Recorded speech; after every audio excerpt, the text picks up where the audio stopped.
Good morning, everyone.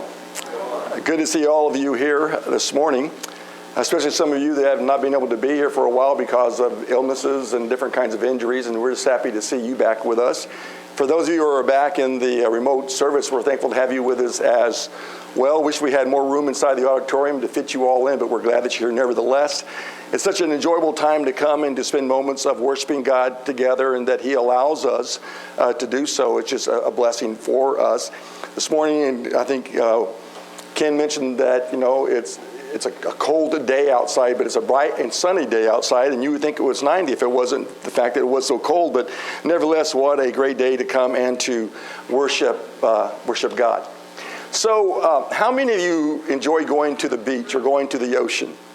There's something about going to an ocean and standing at the seashore and watching the waves come rolling in at you, or to stand by maybe some rocks that are on the shore and to watch them come crashing up on to the shore. When you're a small child and you look at the ocean that comes at you, it looks like it's going to just keep coming and coming. It looks like it's above, where your head is and so forth, and that it's just going to come crashing in, but it stops at the shore line. Those kinds of waves they're beautiful to watch. They're fun to play in. On the West Coast, they're fairly cold, but nevertheless, they're just enjoyable to watch and to be a part of. They're such beautiful kinds of things. And then there are waves that are different than the kind of waves that are fun to play in, unless you are a surfer. And I'm told that if you want the exhilaration of being a surfer, then you need to go to Hawaii or to Portugal or a place like there, because there you'll find some huge waves. Waves are beautiful, but then there are the big waves. There are the bad kinds of waves, or the baddest of waves. And these kind of waves are ones that, surfers, they covet, and coastal dwellers, they stay fearful of. But they are the giant of waves. But giant waves, they're not just born that way. The giant waves are a result of storms that are at sea, where winds push the water into the edges, and the waves out in the ocean are normally around about 10 feet tall, I'm told by sailors and so forth. But in a storm, they can get up to like 30 footers, or become a very common kind of thing. But what creates a wave the size of an office building? I mean, what creates a wave that is 25, 30, 40, 50 feet, or maybe even 100 feet tall? What causes that kind of a wave? Well, the answer is really one word, I'm told, and that is land. A storm happens at sea, winds occur, begins to push over the surface of the sea, driving with a tremendous amount of energy as it pushes it towards the shoreline.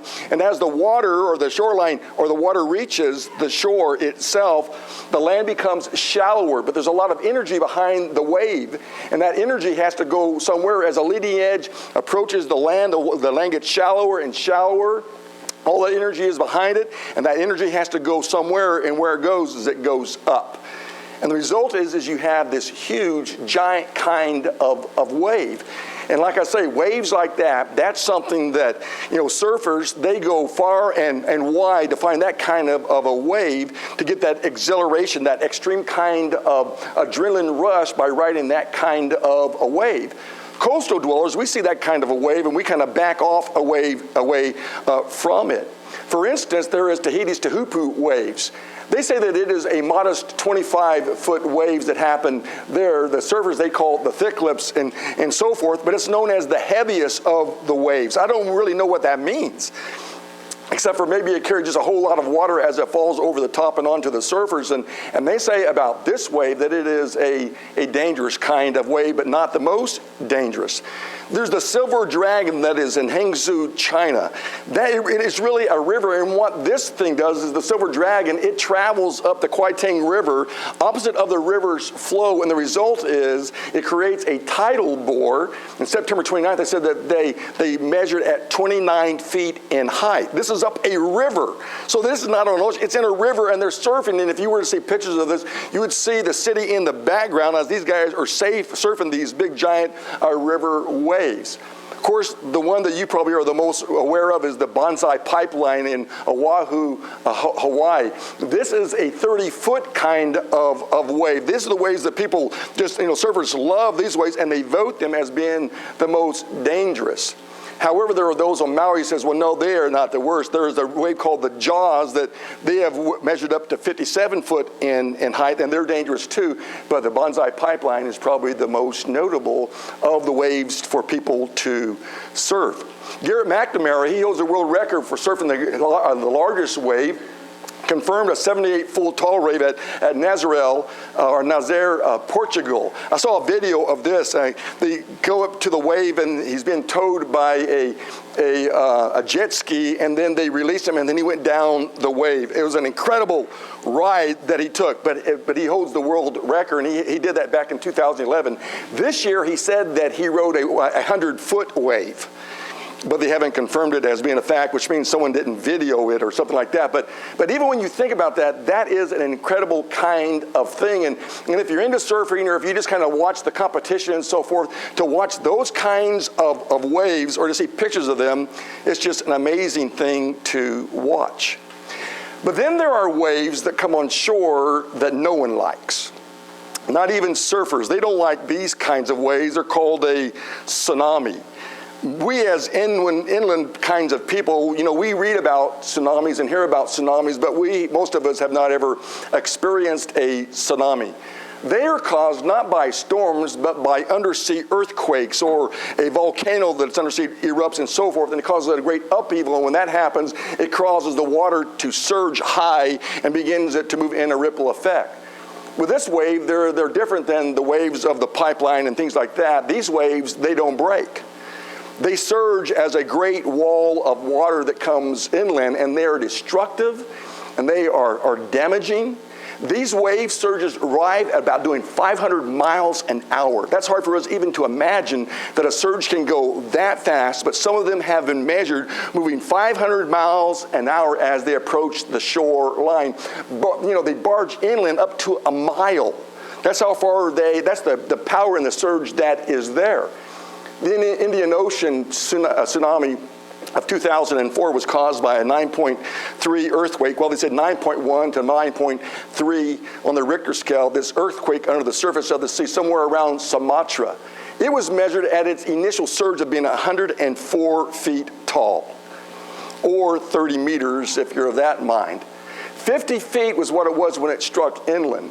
As it struck inland, the wave surge reached thousands of miles. We're not talking about it hitting a tiny beach or maybe even a 100-mile beach. We're talking about the wavelengths of this tsunami being huge, hitting one side of the world and then hitting the other side of the world. It struck Indonesia, Thailand, Malaysia, as far as Bangladesh, India, Sri Lanka. It hit the Maldives, Somalia, Kenya, Tanzania, and East Africa. I mean, that's on the other side and so forth. This is a huge wave. It killed, estimated around 234,000 to 280,000.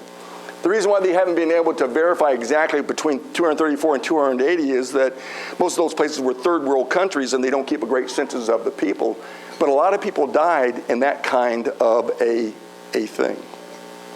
So you have waves that kind of rolling at the beach that we love to go and we love to wade in and to watch and so forth. There are big waves that surfers love, and then there are life-threatening kinds of waves like the tsunami. The chances are that most of us have seen maybe pictures of someone surfing a big wave. Some of us have lived on the coast and have watched the small waves come in and maybe get up to 10 feet and so forth, but not the big giant waves. There's probably not anyone in here who has experienced a tsunami wave, but here's what I know about tsunami waves is if you were to go through a tsunami wave, it will change your life. You'll never be the same if you ever go to that kind of a disaster like that. But even though you may not have those kinds of waves, there are what I call the waves of life that all of us experience and that no one is exempt from. Somewhere at some point in your life, you are going to go through a wave that's going to bury you, that's going to come over you, and you are going to think that you're never going to come up for air again. And so this morning, I want to talk to you about those waves. I want to help you identify what some of those waves are, and then I want to talk to you about how you might go about surviving the waves that I've just mentioned.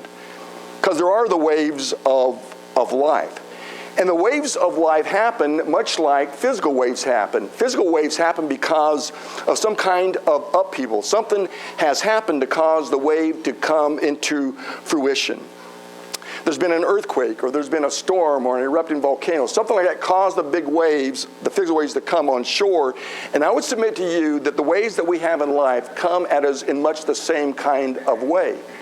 Something tragic, some kind of crisis, something has caused the waves to come into our lives. And what you need to know is that the waves that I'm talking about are not uncommon.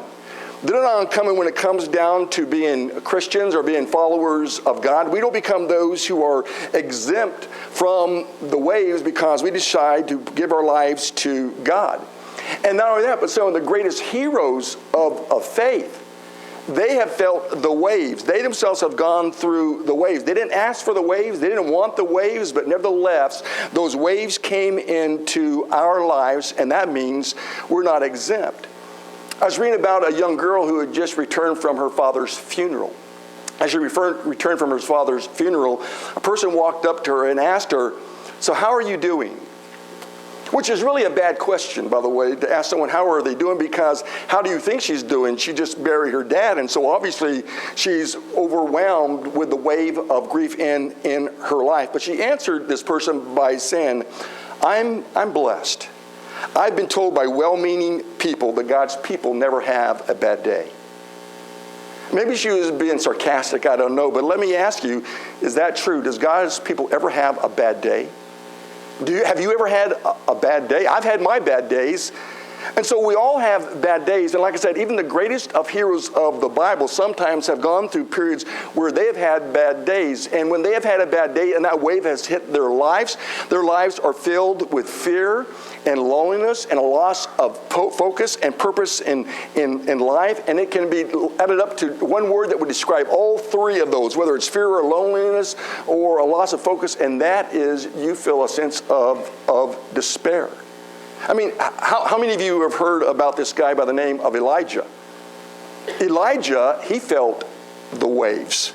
Over in 1 Kings, the 19th chapter, if you want to turn your Bibles over there, I'm just going to kind of narrate through it for you. But in 1 Kings, the 19th chapter, you find Elijah in verses 4 and 5. He's plopped down under a juniper tree, and he's saying to God, just take my life.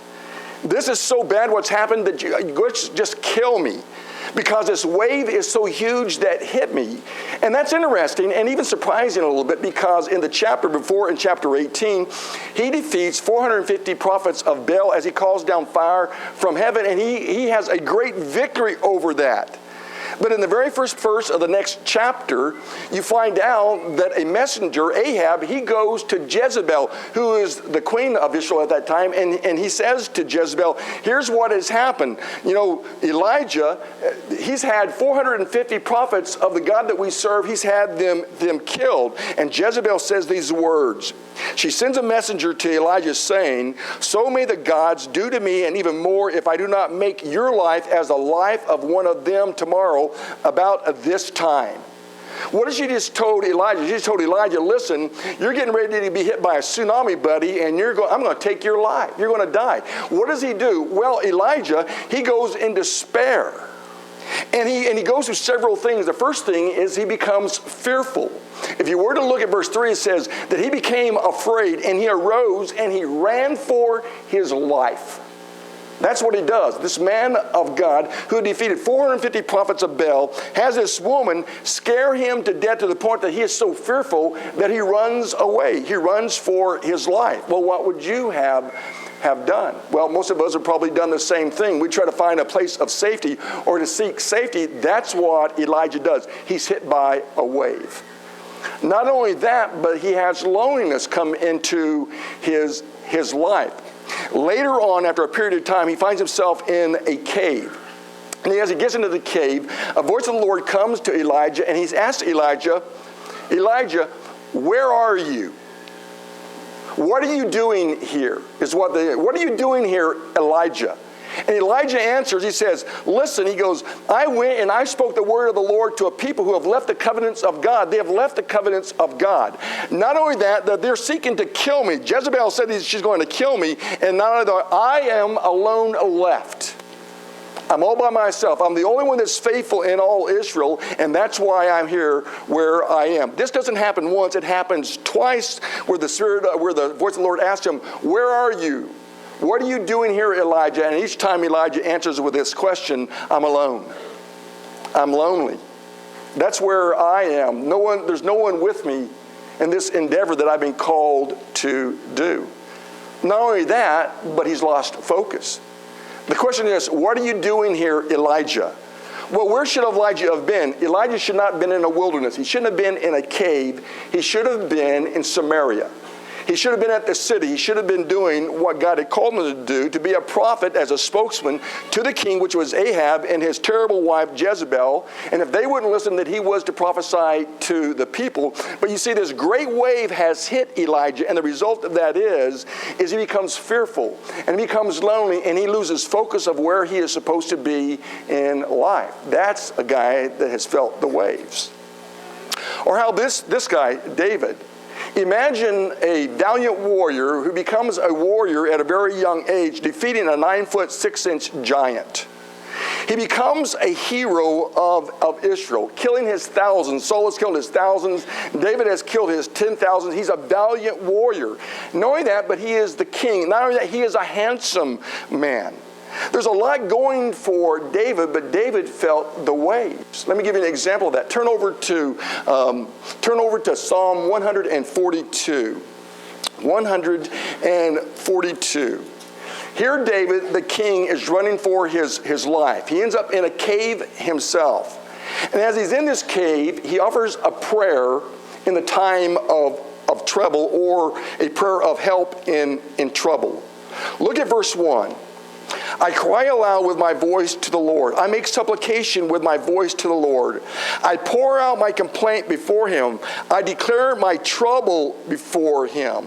When my spirit was overwhelmed within me, you knew my path. In the way where I walk, that they have hidden a trap for me. Look to the right and see, for there is no one who guards me. There is no escape for me. There is no one who cares for my soul," he says. "I cried out to the Lord. I said, you are my refuge, my portion in the land of the living. Give heed to my cry, for I am brought very low. Deliver me from my persecutors, for they are too strong for me.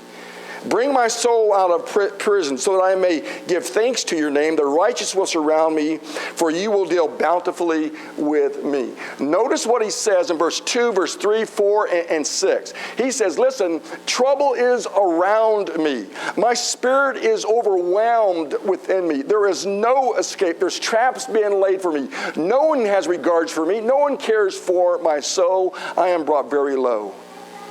What is his feelings? Well, he's feeling fear without a doubt. I don't know about the loss of focus, because he seems to remain focused in on God and so forth, but he certainly is a person who's experiencing loneliness because he's been hit by a wave. Paul, the apostle, who most of us would say is probably one of the greatest ambassadors and missionary extraordinaire in the kingdom of God, you would think that nothing could make him unstable. No one could cause his legs to feel as though there's like shifting sand under him. But Paul, I want you to know, felt the waves. There was a time in his life when he writes to the Corinthians a letter about how he felt when he was there. He was in the city of Corinth. That's Sin City. That place made Las Vegas look like a campground for people. Corinth was terrible. Aphrodite was the god. She was a sex goddess. She had over 1,000 prostitutes that served her. They were known as Corinthian girls. Drink was there. They were known for their wines and for their mixed drinks and so forth. Debauchery was everywhere in that city. That's the place that Paul went after he left Athens. And there he said, I was with you in weakness and fear and in much trembling. Why did he feel that way? Well, because of the world in which he lived. He was afraid of it. He was fearful. He felt weak. I'm sure that he even felt loneliness while he was there. He felt the waves. Life comes at us in waves. They come at us in waves when we least expect them, and when they come crashing into our lives, and they are huge. And when they come crashing into our lives, they alter our lives. They change our lives. Our waves may not be like that of Elijah or like that of David, or like that of Paul, but our waves are just as real. Take, for instance, financial waves that we find ourselves sometimes washing over our lives. I mean, maybe you have a job where you're just kind of making ends meet. You're just barely making your bills and so forth. You're living, as Johnny Ramsey said, on beans and rice as it is, and then all of a sudden a wave hits you. And all of a sudden the washing machine goes out on you. Or you have a leak in your roof and it comes in on your house and it wrecks your living room furniture. Or maybe your car, you only have one car, and it's not the best car in the world, but it's your car, and the thing decides to break down, and now you are really in trouble because how are you going to get to work? So there's these unexpected expenses that come our way that cause disaster. Or maybe your boss calls you into your job and says, Jane, I want you to come out, I need to talk to you about something. Jane walks into the office and he says, Jane, listen, our company's been struggling a little bit, and we're going to have to lay some people off, and I'm sorry, but in a week from now, we're going to have to lay you off. We're going to give you 2 weeks pay, but I have to lay you off. Or maybe Joe goes into his job and the job says, listen, I got to let you go. And today is the last day you'll be getting your pink slip. And I'm sorry, but we're just having a downturn and that's the way it goes. And you lose your job and all of a sudden you don't have an income coming in. And you're already just trying to make it along, right? And now you've lost your job. Or maybe you've invested into the stock market and you're living big and you're looking high and you're living on the dividends of it.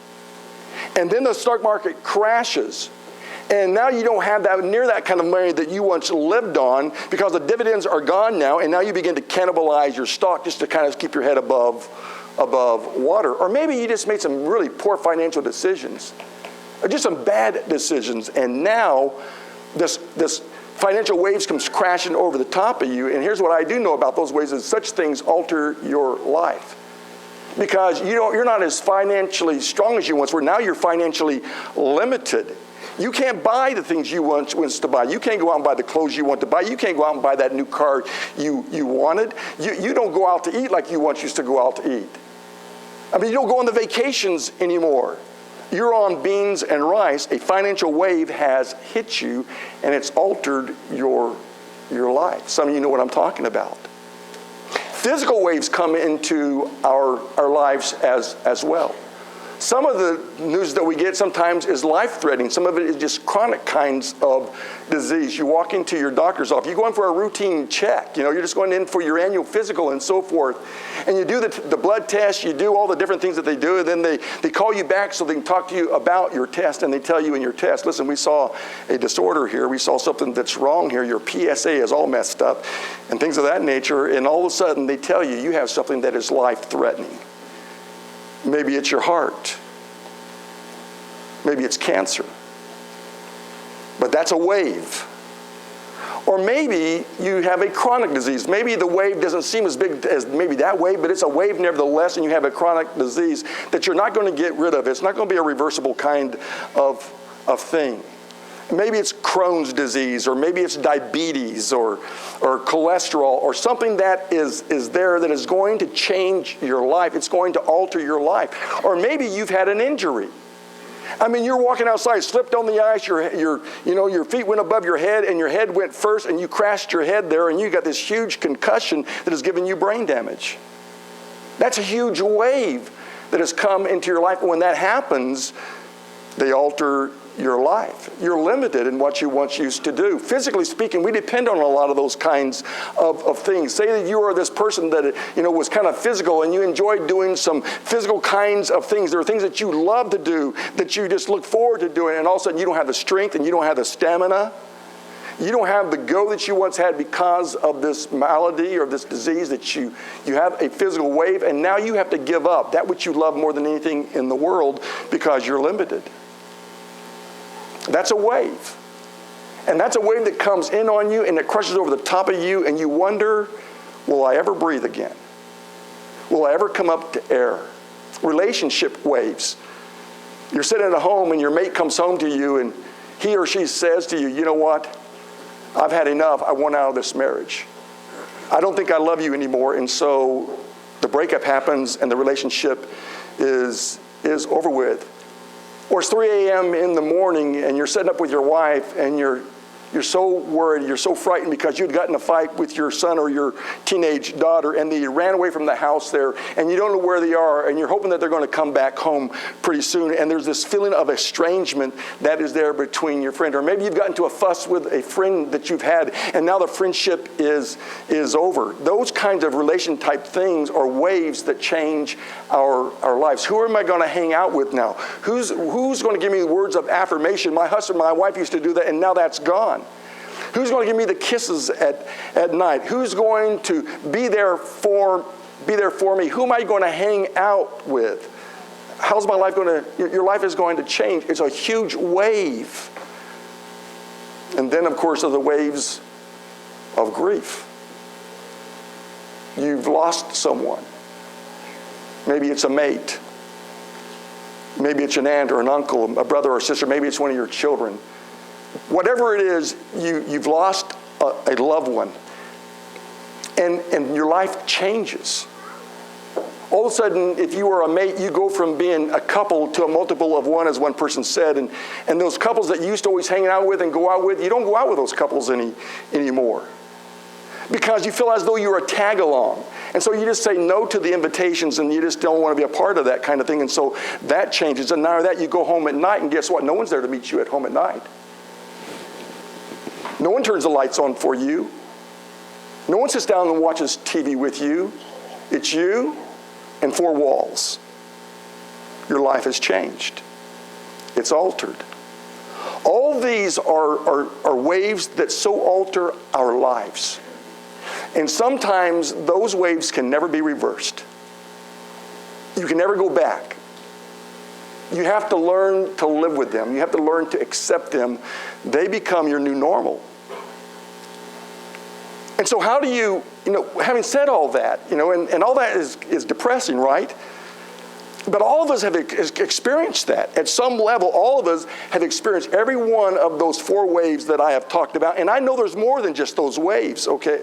I mean, there's other waves that we could have talked about, but at least those are there. And I know those waves change. So what do you do about those kinds of waves? How did you survive the waves?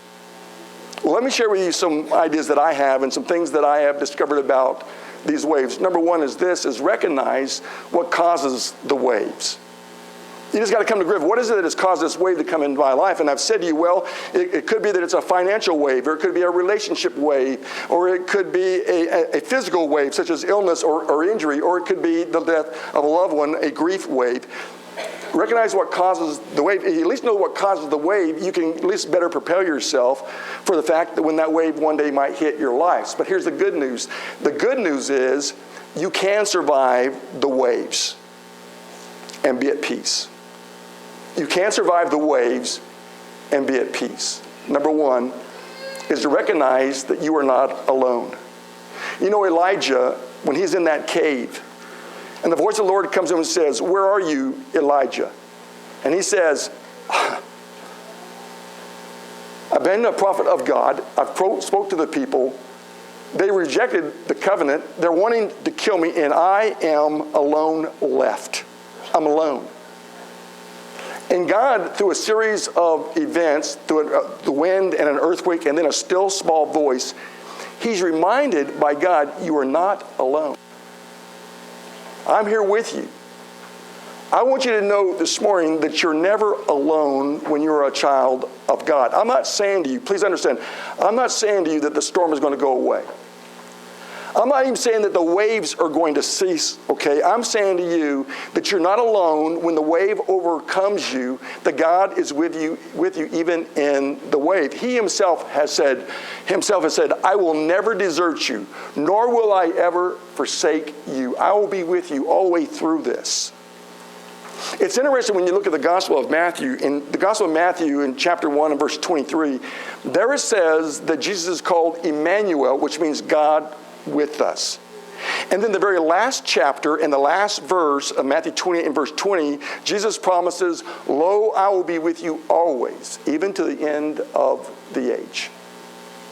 You're never alone. Number two, you need people. When a tragedy strikes our lives and a wave comes crashing in over our lives, the first thing we want to do, if you're like me, is you just want to go into your bedroom, Crawl into your bed and take your covers and pull them up over your head. And just wish that you're living a bad dream. And then you wake up and you find out it wasn't a dream. And then this goes over and over in your life. We're strange people because you were never built to go it alone. We are social creatures. We need other people, but when something happens to us, what we want to do is we want to isolate. We just want to hide ourselves away. It's like I say, it's a strange thing. I remember the first time I moved from Hayward, California, which was that was my initial congregation I worked with. They were my love. They were my first love. And I moved to Caldwell, and there at the congregation had sent me hundreds of cards saying, "We can't wait for you to get here." They're happy about me getting here. But at the end of the service, you know where I wanted to go? I shook hands dutifully, and then I wanted to go into my house and close the doors and hide from those people. There's times when I feel like that today. When something happens, maybe you don't know about it, but I know it's happened, and I just want to go hide. I just want to isolate myself, and you can't do that because you need people.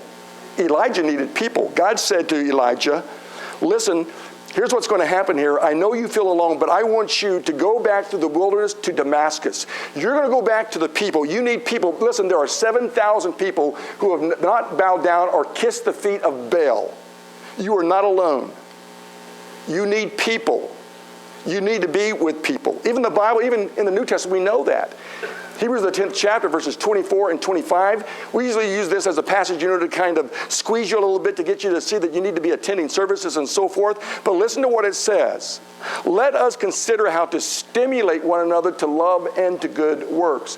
Do not forsake the assembly." Don't abandon the assembly. Don't isolate yourself from the assembly. "But encourage one another, even more as you see the day drawing nigh." What day is drawing nigh? Well, maybe it's persecution. Maybe it's a huge wave that is coming, and what the writer is saying, listen, you need the stimulation of being with other people. You need the encouragement of other people. Don't hide yourself away in a cave. You can survive the wave. You can survive the wave in realizing that you are not alone. And not are you not alone. There are people that are out there for you. Let God use people to come into your life to help you. And you need God. What a strange thing to say, right? You need God. You don't need to be alone. You need people and you need God. But sometimes we forget that God is sovereign. That God is in control of all things. That God cares for us. Listen to what David said. Just listen, you don't have to read it. Psalm 142. Remember he said, listen, I need to be delivered. I need to be free. I need to have someone surround me. I need peace. Listen to what he says. "Bring my soul out of prison so that I might give thanks to your name. Deliver me," he's saying. "The righteous will surround me." He's going to have people around me that will deal bountiful with me.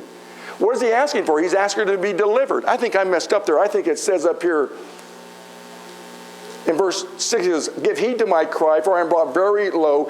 Deliver me from my persecutors, because they're too strong for me." So you need God because he can deliver, he can set us free, he can surround us, and the result of that is peace. And that's New Testament stuff. When you look at Philippians, the 4th chapter, verses 6 and 7, there Paul says, "Be anxious for nothing, but in everything in prayer and supplication with thanksgiving, let your requests be made known to God.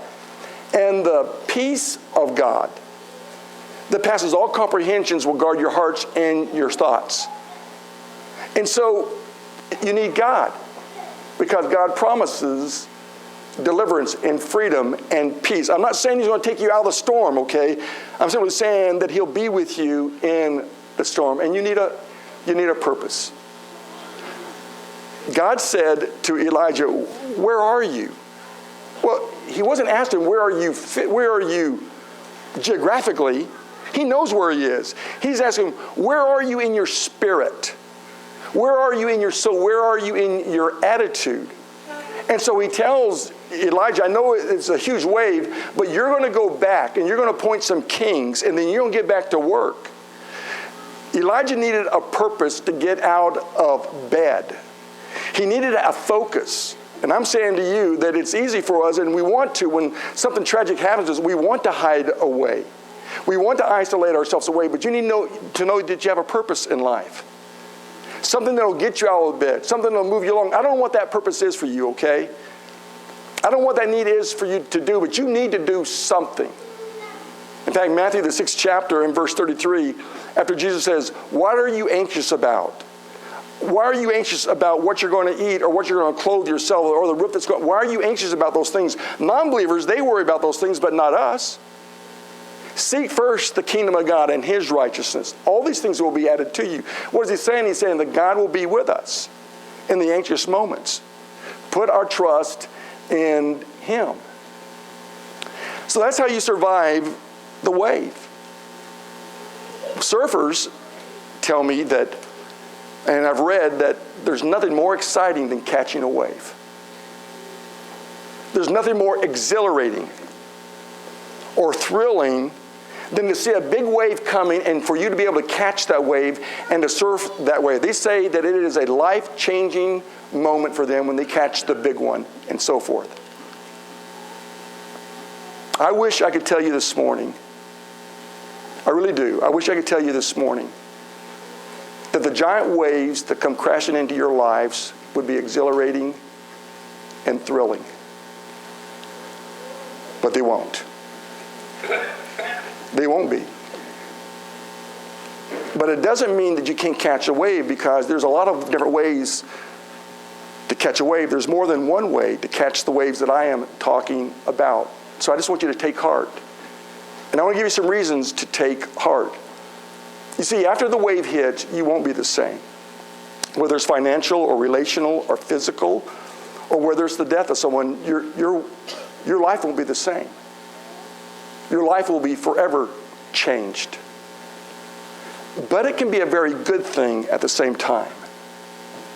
There's a bright side to these kinds of waves that I am talking about. Your loss can lead you to a deeper appreciation for life in general.